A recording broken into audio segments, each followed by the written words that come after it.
Okay, I am joined now by Danny Webb. How are you, Danny? Very good, bit warm, bit hay fever. Just a little bit. But we can't moan, as we were saying off air there, that when it's cold and wind and sleet, we'll be moaning about that. So I think this is the lesser of two evils, but that's just my opinion. Absolutely. I'm going to jump straight in it. Obviously, brand new signing which has been announced, Matt Diaz. Kept that one under your sleeve. No one's expecting that one. Could you say that you are making these signings very quick for the right reasons to get them settled? Yeah. I think a lot of clubs like to come back for their first day of pre-season and have everyone in the building that's their squad, and that's fine. In the last few years, we've tended to just drip feed new players into the group as the training goes on. Obviously, you don't want to leave it to the last week of pre-season to nail down your final squad, but sometimes that's it. You're waiting for players on holidays or to make decisions, or other clubs to let you have lads on loan. So it's sometimes a bit more complicated than what it looks. Like. But yeah, Gaffer's been on Matt for a while. He had a little bit of a loan at Northampton, so it's not his first loan, but we have got a really good relationship with Fulham via Devon and Harvey last year. I know Hugh Jennings really well, the head of football there, and the Gaffer knows him well. So we've got a good link with that club. They always produce little diamonds, and we're hoping that he's another one. How important is it, do you think, though, for a fan's perspective, that they are seeing these signings come in, settle well, and it just looks so positive? What do you think the positive outlook of that is towards the fans? I think supporters, whether it be Chesterfield or any club in the world, a season finishes, whether it's a good end to a season or a poor end to a season, they have a few weeks to sort of switch off and forget about it, and then obviously, especially our fans are so passionate, they just want to jump straight back into it and get going again, and then there's nothing more that gets the juices flowing for supporters than new signings. And one thing that I suppose our gaffer is very good at, his experience is knowing when and why to make certain signings, and sometimes it doesn't come as quick as what people would like, but usually the end product is there, and as long as you're ready for that first game at home to Barrow, that's the main thing. Yes. They'll see a few new faces against Matlock, which I know is always a exciting, well, not exciting game, but it's a great day out for both sets of supporters. We love going down there. But come Barrow at home, I'm sure there'll be a couple new faces on top of them as well. You've just touched on pre-season. I'm going to jump in there now before I forget about this. Pre-season fixtures, the mentality behind them for yourself, the players, the gaffer, and everybody involved. What is the mentality for these pre-season games? How do you approach these games? Yeah, it's funny because we just had not a debate, but a little chat in the office there as staff about, because usually pre-season you have the first game, especially, as you well know, most teams have one team for the first half, one team for the second half. So the discussion is, we've got a few tries at the minute, do you put them all in the same half, do you mix them up, do you make it, do you put all the youngsters in the same half, do you mix it, so those things go in. So the answer to your question, you do want to win, you want to play well, you just want to get the lads used to playing in a game again with supporters against people that want to beat you, which Matlock do. Try their hardest every year, and they're a good team, and they've made some good signings this year, so it'll be a very tough game. But yeah, obviously it's not the same mindset going into it, it's not the same nerves and anxiety you get driving into the game stadium for a league fixture. A lot of people say it, but it's the truth. You want to finish the game with no injuries, because you know the players' fitness will have improved with the 45 minutes they get. That's just science. But alongside that, you want to push them, but you don't want any injuries. Last year we had far too many injuries. So it's important over pre-season this year that we manage them well. We talk about their loads, which is a sports science phrase used a lot, of how much effort they're putting in, and our lads put in a lot of effort. Sometimes, if anything, we're going to have to rein them back early on to stop them getting those niggly injuries.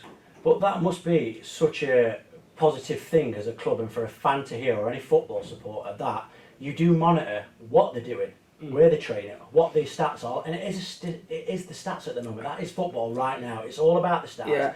And you say you've got to rein them in. What can you take away then from last year's negatives of all those injuries and put into this season? Because you've got to learn from the experience, haven't you?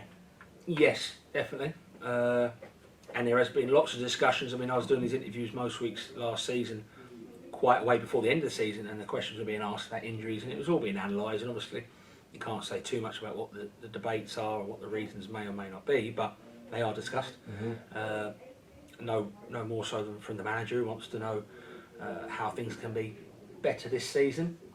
Is it just bad luck? Is it bad preparation? Are we pushing them too hard? Not pushing them hard enough? All those things are discussed not only at this club but clubs all over the country when there's an injury situation. The year before when we got promoted, we were lucky. Or was it luck? I don't know, but we didn't get many injuries. And last year, sadly, we especially over Christmas, it was horrific. So yeah, those things will be looked at. Sometimes it is just bad luck in terms of lads just get injured at the same time. Yeah.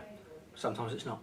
So we've got to discuss that and make sure this pre-season we don't go into that first game against Barrow with only 11 or 12 players to pick from. Exactly that. And going into the other big fixtures for pre-season, because there's some big clubs what are visiting, and it's a great occasion for the fans and the players to showcase themselves. Would you have a mindset already, you and the gaffer, of we're going to try this and this formation, for example, players being versatile in different areas? Is that another way to showcase the players? Yeah, good point. I think with Paul Cook, he likes to play a specific way in a specific formation if he can help it. And that's not me giving too much away. I think everyone who knows Chesterfield knows how he wants to play and the formation he likes to play. So I think for the gaffer, it's more a case of nailing down that. There were certain things that he wasn't over happy with in both playoff games, where if they were happen tomorrow, I'm sure we'd all do things different and set things up different and hope for a different performance in both teams. We didn't play particularly great in either game. Yeah.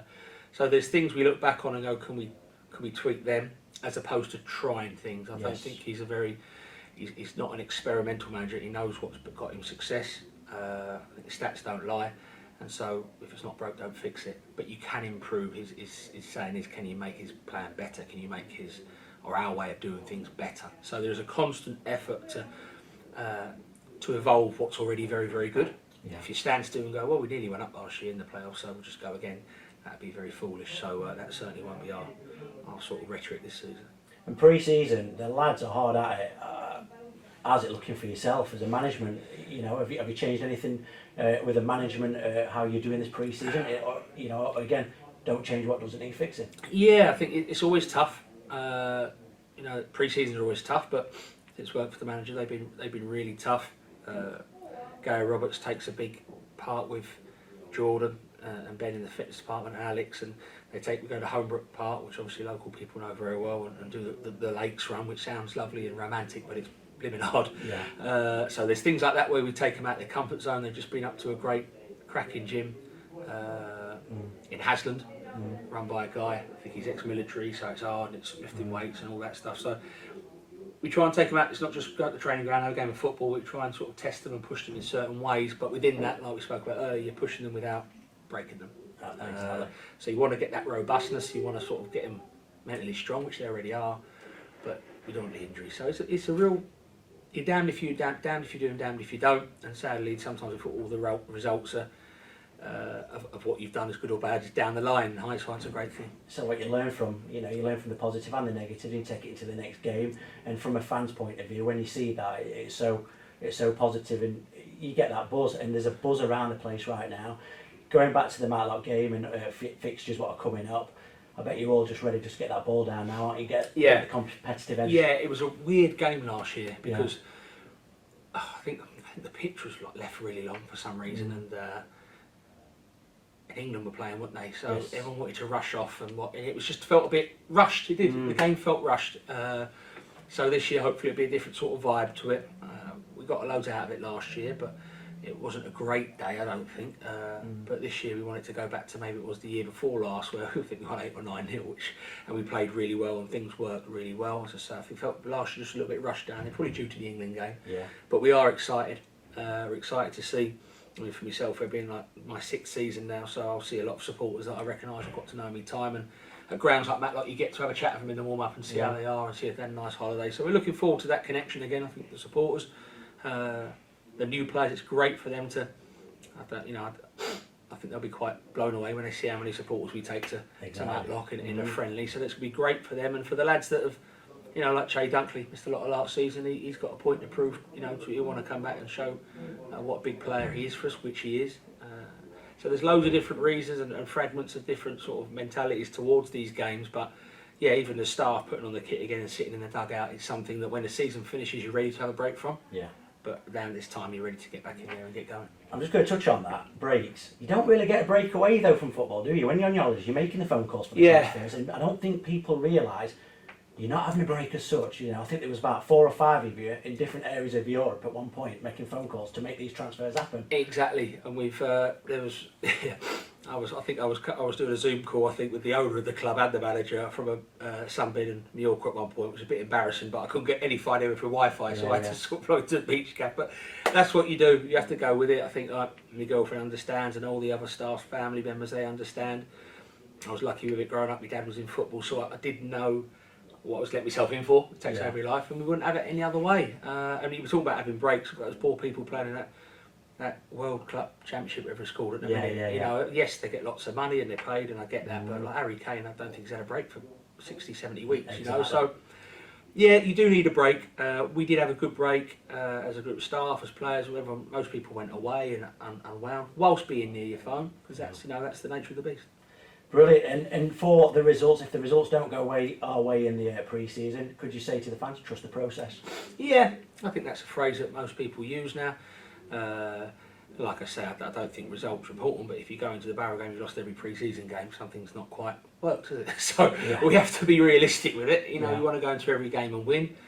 You go into something like Matlock and everyone expects you to win comfortably. It's not that easy. No. Sheffield United come here, everyone from Sheffield might think they should come here and win comfortably. It's not that easy for them either. So I think we've got good balance of games. We've got the Burton one thrown in as well, which is a League One team. So we'd like to think we've got a mix of non-league where you're the favourites, a League One team like Burton where we want to get to hopefully next season, and then your big hitters like Forest and Sheffield United where it's great for our players to go up against really elite athletes and say, okay, how far am I away from them? Yeah, and see where the stool needs to be right. Exactly. Yeah. Well, thanks for joining me. It's been an absolute pleasure, and I wish you all the best for the pre-season as well. Thank you. The atmosphere is amazing at the moment, and from a fan's point of view, it's great what everybody's doing right now. They are working hard to make it a better club and a better on-season, this year. Yeah, and I think a lot of clubs say it, and rightly so, because everyone's proud of their own club.